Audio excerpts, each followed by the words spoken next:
All right, so we've got our light and shadow in. The painting is starting to really come together now. It's starting to feel like basically what the painting's going to be. Our next step, our little finishing details, I like to call it, are going to kind of pull everything together. It's the last step. It's here that I'm going to lose some edges. I'm going to add some details. I'm going to push some contrast. It's all the little things that really make the painting sing. So let's go ahead and get started.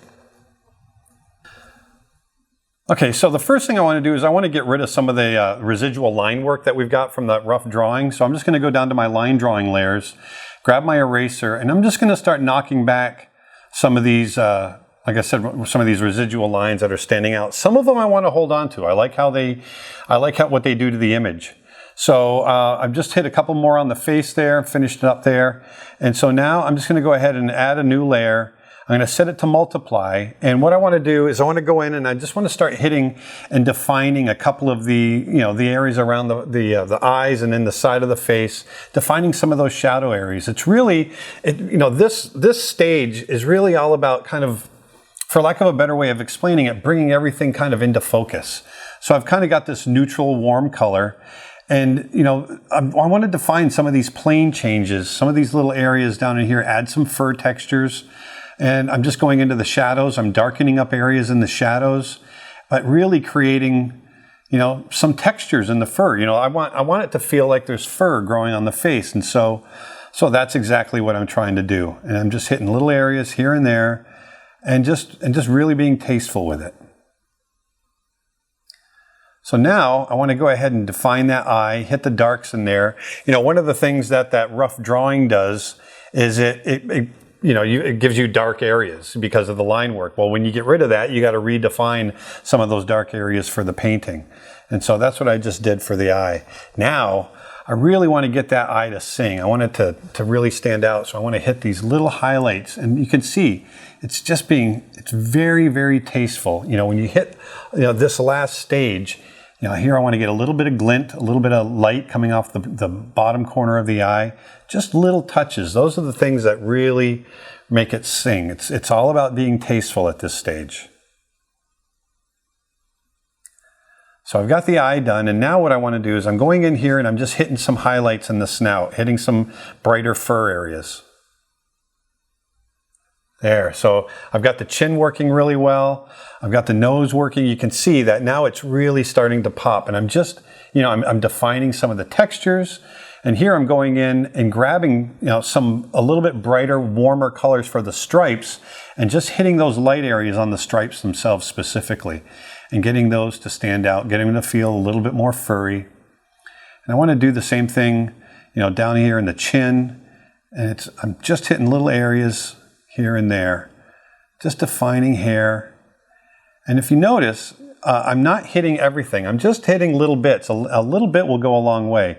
Here, I'm creating bounced light right here, a little reflected light.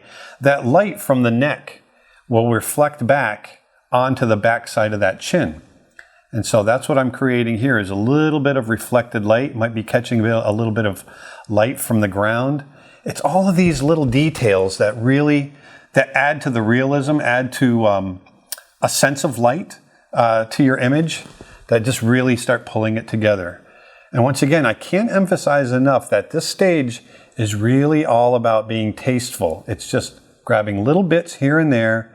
And you can see I'm just, like right here, I'm hitting this shadow area. But now look at where it goes into shadow in the snout right there. It really feels like it gives it a much better sense of light on that stripe. And so I'm just want to hit areas to warm them up, to give them a little bit of texture. And so what I'm doing here is I'm grabbing my ink dropper and I'm touching the stripe color. And then I'm going and I'm grabbing a slightly brighter version of that color. And then I go back in and with my small brush, I go in and just add a little bit of texture right over the top of it. And it really gets to pop. There we go. That feels pretty good.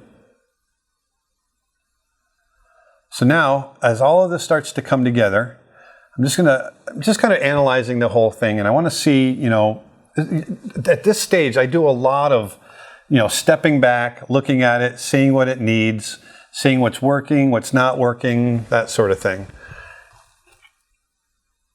So right here, I want to start defining the grasses in the foreground, when we added that layer over the top and front, I just indicated them very loosely.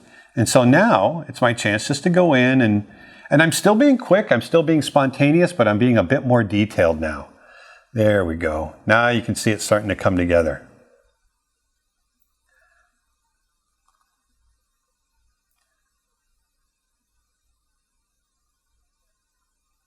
So now I've got another layer set to overlay, and I'm just hitting all these little bits of grass, hitting the little bright areas. I'm adding little bits of dust in the air floating around. You know, there might be insects, there might be dirt, you know, just different things floating around in the air that'll give it a little bit of atmosphere and a little bit of interest. And you can see now we're getting some nice depth, but I'm holding back from making it very contrasty. There, so that's all starting to come together pretty nicely. I'm happy with that. I'm going to go ahead and collapse the layers for the sky, get everything collapsed down to one layer. So now I can go in and I can grab that the grainy pastel jitter brush, and I can go in, and one thing I love about this brush is I can grab a color. Let's say, you know, I'll grab a little bit of a warm color here. And then what that does is I can start to smear the paint around. One of the things I love about this type of style, this type of painting, is I like looseness. I like losing edges. I like things to kind of blur out. And so that's what I do at this stage. I love, you know, especially with these clouds, you know, I've got a lot of detail in the zebra in the foreground. So I like being able to go in and lose some of these edges. And you can see I've jumped ahead, and here we are just finishing up those nice edges. And so now that zebra lion kind of sits really nicely against those nice, loose, kind of impressionistic clouds in the background. And here I want to add a little bit of cool. I've grabbed a paintbrush and I'm just adding some nice cool touches to the background, a complement to the warm colors of the grass. The grasses are basically orange, and so I'm grabbing something in the blue range, which is an opposite color. And I like it, it slightly vibrates. It sits in the background really nice for me. And I like how that feels. It recedes back, especially with that storm in the background. It feels really nice. So I'm just going to go ahead and save that. Make sure it gets, you don't want to lose everything. Make sure, that's the other good thing, you know, get in the habit of saving everything. Just make sure you save it. Here I'm going to collapse everything down to one layer. I like to do that, well, I'm collapsing the zebra down to one layer. I like to do that so I can start blending layers together. There's something that doesn't look quite right though. One thing that bothers me is the fact that all the values, it's all really contrasty, and I'm losing the central focus, which is the head. So I'm going to add a layer on top. I'm going to set it to multiply, and I'm going to grab a nice cool color like we did before.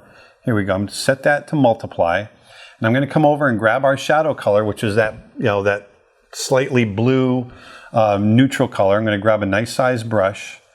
There we go. Get that blue kind of grayish. And what I want to do is I want to add a shadow right over the back end of the zebra. There. Now you can see the values are pulled together. It's not so contrasty over there. Now my eye is going right to where the area of most contrast, which is the face, the area of interest that I want you to look. That's right where I want everyone to go. Now it's got a great sense of light. It feels balanced to me. I like the composition. It's got a nice sense of drama. And there you go. And that's how you do a little painting using your Wacom Intuos tablet and Corel Painter Essentials. Thanks for watching, you guys.